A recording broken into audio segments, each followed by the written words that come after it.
Assalamualaikum dan salam sejahtera. Bertemu sekali lagi bersama saya Nazri Kehar dalam liputan khas kami dalam Pimpinan Agung UMNO 2020.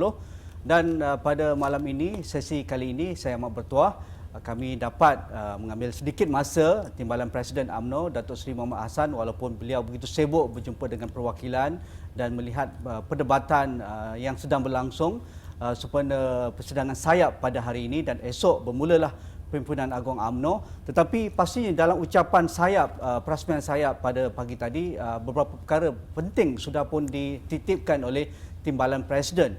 Antaranya berkaitan melihat realiti politik semasa di mana UMNO dan juga mendokong kerajaan yang dibentuk sejak setahun yang lalu. Apakah peranan UMNO dan bagaimana UMNO perlu mengharungi kombinasi ini? Itu yang pertama. Dan yang keduanya, UMNO perlu tegas bahawa inilah parti yang perlu memimpin. Sejarah sudah membuktikan, dan juga sejarah sudah membuktikan selepas 22 tahun Pakatan Harapan memerintah, dan mereka sendiri terbubar secara sendirinya apabila pemimpin utama mereka meletakkan jawatan, dan apa yang berlaku sejak setahun yang lalu masih gagal untuk memberikan komitmen yang baik kepada negara. Itu yang kedua. Dan yang ketiga, bagaimana UMNO perlu melihat realiti politik semasa, realiti negara selepas pandemik COVID-19, realiti negara yang pelbagai kaum. Itulah yang dititipkan antara poin utama Datuk Seri Mohamad Hassan. Jadi saya bersama Datuk Seri Mohamad Hassan. Terima kasih Tok Mat. Terima kasih kerana sudi bersama saya Nazri Kehar dalam agenda awani pada malam ini. Tok Mat, dalam melihat Pimpinan Agung UMNO 2020, banyak signifikan yang boleh Tok Mat katakan, tetapi sebagai Timbalan Presiden dan dalam ucapan tadi seolah-olah Tok Mat memberikan satu senario bahawa UMNO tidak boleh berdiam diri, negara dalam krisis. Boleh Tok Mat jelaskan? Assalamualaikum warahmatullahi wabarakatuh dan salam sejahtera. Terima kasih Nazri, terima kasih Astro menjemput saya. Ya. Badan letih lah. Berkenaan dengan senario ataupun keadaan negara kita pada hari ini, dia merupakan satu keadaan yang amat merisaukan. Merisaukan dari segi kecelaruan yang berlaku, terutamanya dari segi kecelaruan politik, ya, yang mana kita jangkakan sepatutnya selepas Pakatan Harapan tumbang dengan sendirinya dan kerajaan sementara ditubuhkan, iaitu functional government ditubuhkan untuk mengurus negara, dan sepatutnya kita kembali semula kepada rakyat untuk mengambil mandat baru. Tetapi disebabkan oleh pandemik COVID-19 ini, tidak dapat kita berbuat demikian. Pandemik COVID-19 ni sehingga hari ini, kita masih lagi berada dalam keadaan 4 angka setiap hari. Kejap turun, kejap naik, tapi tidak pernah turun daripada 1,000. Maka kerajaan yang ditubuhkan untuk menggalas tugas disebabkan oleh Pakatan Harapan tumbang dengan sendiri, terpaksa menguruskan negara dalam keadaan serba kekurangan. Terutamanya dari segi kekurangan keyakinan orang tentang berkenaan dengan mandat. So itu sebabnya bila orang kurang yakin, kita akan menghadapi apa yang dipanggil sebagai keadaan trust deficit. Tidak semua orang meyakini kita. Jadi untuk menjadi sebuah kerajaan, organisasi yang mentadbir negara, kalau kita ada masalah berkenaan dengan trust deficit ini, susah kita. Kita mesti mengumpulkan semua orang untuk meyakini kita. Tapi bermula daripada mulanya kerajaan PN ini, the trust deficit is already there. Okay? Jadi kita dah tempang. Kita, orang kata, kita dah handicap di situ. Okay? Tapi apa boleh buat? Kita tidak boleh, kerajaan rasa saya Tan Sri Mahyudin tidak akan mengambil risiko untuk mengadakan pilihan raya umum dalam keadaan pandemik COVID-19 ini masih berleluasa.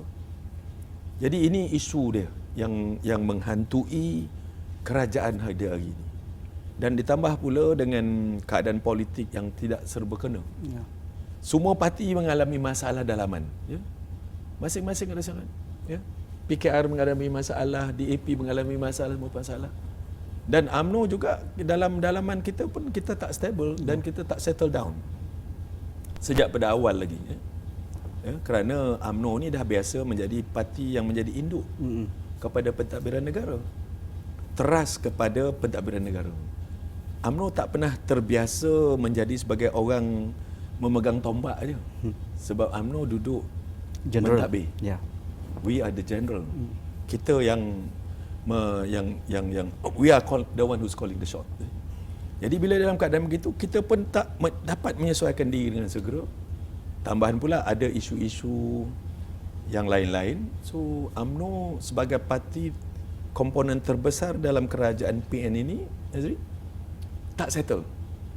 Jadi sebagai tulang belakang yang mempunyai kerusi terbanyak pada ketika itu, dan sekarang juga masih lagi banyak, kalau tulang belakang kita tak kuat, badan pun kita tak kuat. Itu sebabnya saya tak nampak apa strategi yang dibuat. Patutnya UMNO ni diperkasakan oleh kerajaan. Tetapi ada juga perkara-perkara yang dibuat kadang-kadang nampak jelas ia nak melemahkan UMNO. Ya. Itu sebabnya orang UMNO ada perasaan tak sedap hati. The feeling of resentment tu ada. Ya. So bila ini berlaku, lagi susah lah kerana UMNO sebagai parti yang besar dalam gabungan kerajaan campuran ini. Ya. So kalau satu gabungan dah tak settle, dia memang akan tempang. Jadi ini menyebabkan negara dilihat oleh masyarakat luar, bahkan orang dalam sendiri, kita sendiri mandang, bahawa kerajaan ini kerajaan yang tak stabil. Tambahan pula dengan keberadaan kerajaan pada hari ini dengan majoriti yang amat nipis. Apa saja boleh berlaku. 2 orang sakit perut, besok pagi kerajaan tumbang. Ya. So ini keadaan. Ya. Sakit perut 3 orang, anyun. Kan? Jadi apa nak buat? Di kalangan masyarakat antarabangsa, apatah lagi. Ya. Dia melihat kita sebagai satu kerajaan tak stabil. Itu sebabnya pelabur-pelabur tak datang. Pelabur dalam negara yang sedia ada pun tak buat apa-apa. Bahkan ada yang telah pun mula menutup perniagaan mereka di sini dan mengalihkan ke lokasi yang lain di luar negara. Ini suatu perkara yang jelas saya katakan tadi, satu keadaan yang tidak menentu dalam negara kita. Tok Mat, tapi UMNO sudah membuat keputusan dengan keputusan perwakilan dalam mesyuarat bahagian sebelum ini dan disahkan oleh Majlis Tertinggi bahawa seolah-olah ada taklid kepada dokongan kepada kerajaan yang dipimpin oleh Bersatu. Ya. Iaitu UMNO menyokong sehinggalah parlimen dibubarkan. Dan selepas itu tiada lagi hubungan, dan itu jadi juga menjadi tumpuan sepanjang 2 hari ini. Adakah keputusan ini akan kekal ataupun ada lagi perkara-perkara yang akan dibuat oleh UMNO? Mengapa perlu ada taklid? Kalau Datuk Seri katakan, Tok Mat katakan tadi, kerajaan ini tidak stabil dan UMNO mempunyai ahli parlimen yang menyokong yang signifikan besarnya, agak dominan dalam dokongan ini. Kalau itu boleh ditarik segera dan dilakukan segera pilihan raya walaupun dalam keadaan pandemik, dan adakah itu jawapannya menstabilkan negara, menstabilkan politik? Kenapa perlu tunggu? Kalau pihak Bersatu tidak akan melaksanakan PRU selepas habis darurat bulan 8, mungkin mereka teruskan sehingga 2023. Adakah itu risiko yang UMNO akan terima? Nazri, soal nak mengada pilihan raya ni dia punya tarikh dah berkali-kali. Ya. Daripada pertengahan tahun dulu kata nak buat pilihan raya bulan Julai. Lepas tu bulan 9. Lepas itu bulan 12. Bulan 12. Lepas tu Perdana Menteri sendiri kata bahawa akan adakan pilihan raya bulan Mac. So kita ikut, kita akur. Tapi sampai bila UMNO nak menunda-nunda nak melihat ini? Sebab kita tak boleh tunggu lagi, Nazri. Kita kena pastikan supaya mandat rakyat itu betul-betul dapat. Kerajaan kita ini selalu dipersoalkan dari segi keabsahan dia, legitimasi dia. Mana boleh kita sentiasa saja dipersoalkan kita punya keabsahan? Tak boleh. Cannot. So nak kata kita nak tarik diri, tak tahulah. Kerana dalam darurat sekarang nak tarik diri nak buat apa? Dalam darurat kalau tarik diri pun tak ada tangkar apa-apa makna. dalam darurat kerajaan takkan tumbang. Ya. Kalau tarik UMNO pun tarik diri pun, maka boleh jadi Duli Yang Maha Mulia Tuan Agong akan Sambung lagi. melantik interim government. Ya. So kita kena fikir banyak-banyak. Bak kata orang tua-tua, berfikir biar panjang, kan? Bertindak biar bijak. So apa perlu kita buat? Yang pastinya UMNO jangan rugi. Saya jaga kepentingan UMNO, parti saya. Ya. Mana yang baik untuk parti, di situlah kita akan hala tujukan kita punya arah parti kita. So bukan kita yang boleh mengisytiharkan pilihan raya bila-bila. Ya. Ini Perdana Menteri punya call. Jadi dalam keadaan begini kita kena teliti betul-betul, Azri. Okay, apa strategi Tok Mat, strategi UMNO dalam keadaan begini? Itu sebabnya dalam PAU ni kita nak tengok apa sentimen-sentimen, apa kehendak dan apa yang perlu kita lakukan. Sebab dalam UMNO ni kita parti yang mengamalkan amalan demokrasi. We are democratic party. UMNO tidak pernah memutuskan disebabkan oleh desakan sesiapa. Disebabkan oleh desakan kumpulan-kumpulan segelintir orang ataupun individu mana-mana. Tapi UMNO buat keputusan atas asas keterangkuman keputusan ahli yang ramai dalam parti kita. Jadi Perhimpunan Agung ini merupakan tempat yang paling baik untuk kita memutuskan apa langkah yang patut kita lakukan, ya, untuk kita terus pastikan UMNO akan terus berada di tempat yang sepatutnya. Ya. Itu sebab saya katakan, yang saya katakan tadi, kita kan UMNO mesti menjadi induk. Ya. Sebab UMNO tak pernah jadi sebagai orang pelakon tambahan. Ya. Kita dah biasa mentadbir. Kita dah biasa menjadi CEO. Tiba-tiba kita jadi manduk. Susahlah. So, ini yang perlu kita fikirkan sama-sama lah nanti dalam PAU ni.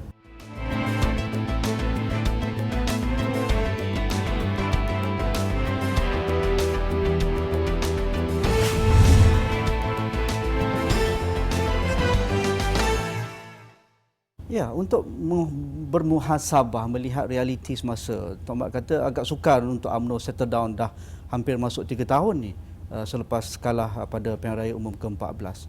Adakah UMNO, Tok Mat sendirilah, Tok Mat ada karakter yang tersendiri, mungkin jarang kita jumpa dalam pimpinan utama UMNO sejak dahulu hinggalah sekarang.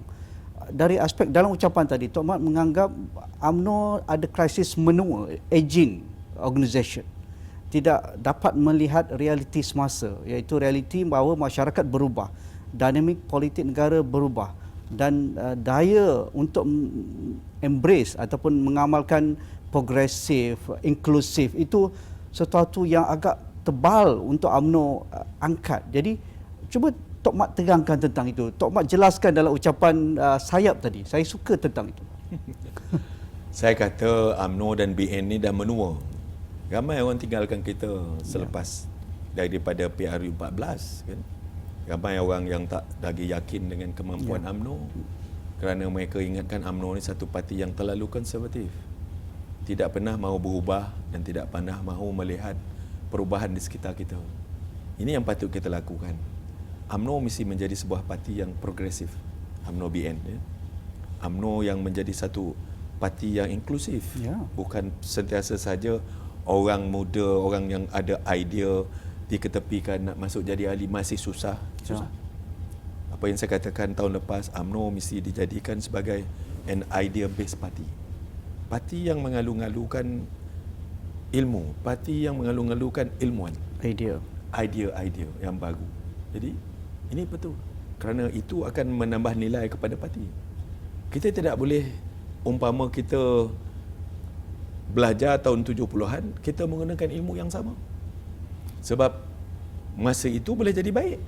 Kita boleh menjadi seorang pemimpin yang baik dengan ilmu yang kita ada pada ketika itu. Tapi keadaan di luar sekarang ni dah berubah sangat.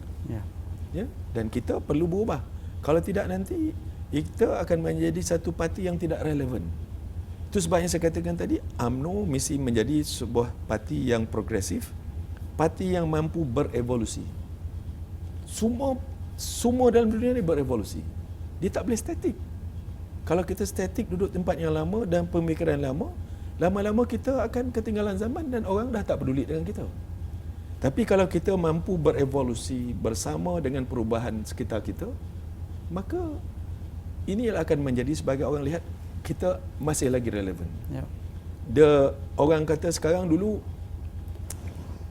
kita membina jambatan mestilah jambatan yang tahan lama.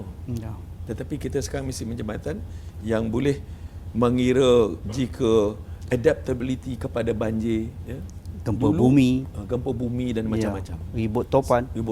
Jadi kita bina bangunan, mesti bangunan yang boleh mengambil kira macam mana kita menyesuaikan diri dalam keadaan semasa. Jangan kita bina sesuatu yang rigid, yang taklah boleh berubah, sesuatu yang tak peduli dengan keadaan sekitar. Tak boleh. UMNO akan ditinggalkan oleh orang. Kerana kita akan dilihat sebagai organisasi ataupun parti yang ketinggalan zaman. Pada pandangan Tok Mat, dalam pimpinan utama UMNO, Majlis Kerja Tertinggi dan juga dari aspek ketua bahagian, adakah Tok Mat merasakan sukar itu dilaksanakan dengan realiti UMNO pada ketika ini? Tak ada pula saya rasa sukar, boleh kan. Tapi sama ada nak tindak je. Kadang-kadang kita ni kita mesti belajar silat gayung. Kita tengok langkah orang, kita pump bantai, suruh jatuh. Ini kita main silat pulut. Bersilat tak sudah-sudah tapi tak sampai-sampai. Janganlah pakai silat pulut. Tunjuk macam tu macam ni depan pengantin bolehlah. Kita mesti tak tumbang belajar lawan, tak tumbang. Sesudah kita letih seseorang, kita mesti lebih gayo. Silat combat tadi. Orang banyak cakap kita diam. Jangan orang boleh baca langkah kita. Sebab dalam silat saya nak gayung. Dalam silat langkah kita orang boleh baca. Ini di bunga dia. Kalau kita pakai bunga nombor 2, dia pakai bunga nombor 4. Dipatahnya tangan kita.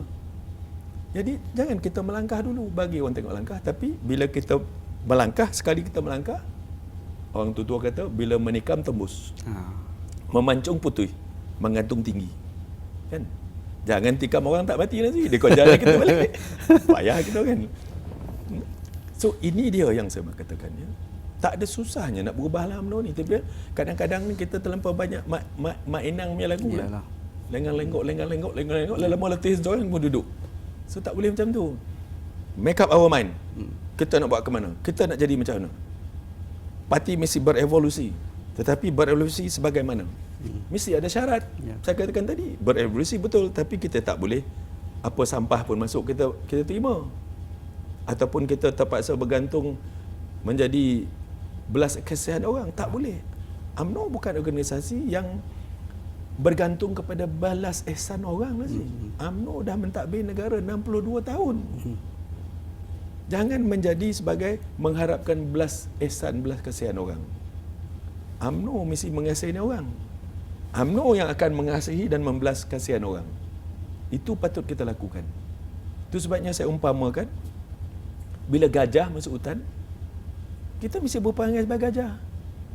Ini bila gajah masuk hutan, ranting pun tak patah. Apa nama? Kan? Gajah badan besar, kalau masuk hutan, pokok pun tumbang. Ranting pun tak patah. So, orang dah kata apa, bahasa ya tapi tak ada apa-apa. Jadi cukup. Saya nak nasihatkan supaya cukup. Tutup buku, then buat strategic planning kita. Apa kita nak buat. Nak berevolusi, okey. By all means. Macam mana? Tapi mesti taruh syarat. Jangan pakai sorong tongkok mati. Kan? Macam sekarang lah. Tubuh kerajaan sorong tongkok. Lepas itu marah pula dengan orang, asal tak lentik tu, tak lentik ni. Kan? Sebab kita tak pernah letakkan syarat. Kalau letakkan syarat dulu, Perdana Menteri kita, tak apalah, tak kisahlah, tak dapat menteri, timbalan menteri kita, menteri keuangan kita, menteri pelajaran kita, menteri dalam negeri kita. Sebab kita besar apa? Masa tu kita 43, kan, kerusi. Yang lain-lain tu pecah-pecah kecil-kecil. Kalau tak nak, kita janganlah jadi kerajaan. Kan senang. Lepas itu marah pula dengan orang. Nak marah dengan orang, buat apa? Kita yang tak cerdik. Jangan hidup ni jadi tak cerdik. Untuk mendapat kecerdikan dalam situasi politik yang begitu fluid dan dinamik sekarang, Tok Mat, menuju ke PRU15. Kita pun tak tahu bila nak dilaksanakan. Apa naratif dan juga tawaran UMNO BN kepada rakyat Malaysia? Kalau itu dapat ditonjolkan sekarang, ya, orang kata orang muak dengan ahli politik. Orang muak dengan parti politik sekarang. Sampai tahap, mungkin Malaysia tak sampai ke tahap itu lagi untuk humban orang politik masuk ke tong sampah. Satu negara Eropah buat begitu. Yalah, tapi negara kita ada wisdom. Rakyat kita ni berhemah, bersopan santun. Tetapi mungkin inilah masanya, kalau isu krisis politik, krisis sosial, krisis ekonomi sedang melanda negara, adakah ini satu time ataupun waktu yang paling baik untuk UMNO BN tonjolkan tawaran itu kepada rakyat Malaysia? Kita lupakan dulu PRU, sekarang tonjolkan bahawa kalau ini boleh dilakukan, UMNO pasti akan menang besar PRU 15. Itu sebabnya saya katakan sebagai parti yang besar, UMNO dah pernah mentadbir negara 62 tahun. Kita mesti berupaya menghantar mesej-mesej yang baik-baik kepada orang. Tak payah nak buat manifesto apa-apa pun. Ya. Orang dah meluat dengan manifesto ni pun dah meluat dah. Apa yang kita boleh bagi tahu orang ialah kita Barisan Nasional, UMNO Barisan Nasional boleh memberikan satu kerajaan yang stabil, kerajaan yang kuat dan stabil. Dan kita telah buktikan 62 tahun Malaysia membangun dengan baik sekali. Rakyat hidup dengan aman damai. Ya. Kan? Walaupun ada cacat celah sana sini, ada orang kata itu tak betul, ni tak betul, itu operational issue. That is not structural issue. Structural tak ada apa-apa, operational. Operational we can just perbetulkan. Itu boleh, kita boleh tukar SOP betul. But structurally BN is very strong, was very strong. Tapi kerana terdengar dengan pujuk rayu, terdengar dengan fitnah apa semua, janji terlena semua, maka tumbang BN. Ya. Not structurally. UMNO BN tak tumbang kerana struktur dia. UMNO BN tumbang kerana masalah operasi dia. Ya. Banyaklah itu dan ini kan. Macam cakap kerana that is operational issue kan. Tetapi sebagai organisasi, structurally we are very strong. Ya. Rumah tiang dia mesti kuat. Ya. Tiang UMNO dan tiang BN ni kuat. Kita boleh banner semula. Kita bagi tahu orang bahawa, look, bagi BN balik semula. Kita akan pastikan supaya keadaan kecelaruan politik, ekonomi dan macam-macam ni akan kita boleh pulihkan dengan kita mendapat mandat baru dengan memberikan ataupun mewujudkan kerajaan yang kuat dan stabil. Tak ada formula lain, Nazri, untuk kita bangun semula, melainkan kerajaan Malaysia pada pilihan raya ke-15 selepas itu mesti menjadi kerajaan yang kuat dan stabil. Macam mana nak jadi kerajaan kuat dan stabil? That's why saya katakan tadi, kita free ourselves first. Jangan kita terikat kaki. Kita tak nak terikat kaki sebelum pilihan raya, kita dengan grup itu saja. Ya. No. Kita boleh bertanding sendiri. Kan? Barisan Nasional boleh bertanding sendiri. Apa kurangnya logo kita? Orang suka lagi dengan dacing. Kan? We try. Kalau kita dapat 80 ke atas kursi, kata 85-90 kursi, kita akan menjadi sebagai single largest party. Yang boleh menubuhkan kerajaan, panggil kawan-kawan. Kan? Kau 15, kau 20. Kan? But we will be the anchor party. Ya. The dominant party dalam kerajaan. Dan di situ nanti kita boleh mainkan peranan. UMNO boleh mainkan peranan. Barisan Nasional boleh mainkan peranan untuk mentadbir semula negara ni dan meletakkan kita ke platform yang lebih baik daripada sekarang. InsyaAllah. Ya. Thomas, akhir sekali tentang muafakat nasional. Muafakat nasional ini sedap retoriknya. Dan walaupun ini betul, saya bukan menganggap ini benda yang bukan tidak boleh dibuat, itu sudah pun dilaksanakan. Tetapi realitinya ini parti siasat, gabungan parti siasat. Tok Mat jelaskan dalam ucapan tadi, ia perlu melangkaui rentasan politik. Kita perlu lihat rentas kaum, rentas kuasa, rentas sosial. Cuba Tok Mat jelaskan, kerana saya rasa ini juga UMNO perlu juarai. Itu sebabnya selepas pilihan raya ke-14 saya lihat bahawa salah satu faktor mengapa UMNO BN kalah kerana perpecahan orang Melayu. So kita kena betulkan itu, dia punya struktur tu dah goyah. So kuatkan struktur dulu. Bila struktur dah kuat, dan kita boleh pergi rentas politik, rentas ideologi apa semua. Tetapi sebagai tulang tunjang ataupun tulang belakang kita, itu dah kuat dah. Bila dah kuat, it's a matter of macam mana kita berunding. Kita boleh berunding. Berunding yang baik, kan? Kita bukan nak tubuhkan kerajaan Melayu Islam semata-mata. Tidak boleh. Tak boleh. Negara ini negara tak boleh. berlangkau Malaysia. Mhm. Kita mesti mengakui hakikat itu. Ya. Kita tak boleh tukar sejarah. Kan? Kita tak boleh mengurus negara tanpa ada representasi daripada kaum-kaum lain. Maka di sini letaknya nanti kita nak lihat siapa yang mempunyai suara yang diberi oleh kaum-kaum mana-mana untuk kita panggil. Ya. Tetapi dengan syarat saya sebut tadi. Melayu dan Islam prasyarat. Kalau itu boleh diterima, tidak melampaui batas itu, why not? UMNO mesti jadi induk. Ya. Mesti menjadi sebagai trust. Banyak lagi yang betul-betulkan syarat. Kalau setuju, why not? Kan? So, tak ada apa, ini politik. Kan? Politik ialah untuk kita selepas pilihan raya, kita wajib dan bertanggungjawab menubuhkan kerajaan. Kerajaan yang macam mana? Kerajaan yang kuat dan stabil. Rakyat dah fed up dah, enough of politicking. Once we go and we get the mandate from people, people would expect us. Orang mahu supaya kita tubuh kerajaan. Dan kerajaan yang macam mana adalah kerajaan yang kuat dan stabil. Ini akan meyakinkan bukan saja orang dalam negara kita, rakyat kita, tapi juga orang luar. Yang orang selalunya nak melabur, pelabur-pelabur, dia akan melihat kestabilan politik sesebuah negara dulu. Siapa yang nak melabur di negara yang cakap pasal nak ganti Perdana Menteri daripada hari pertama sampai tewas?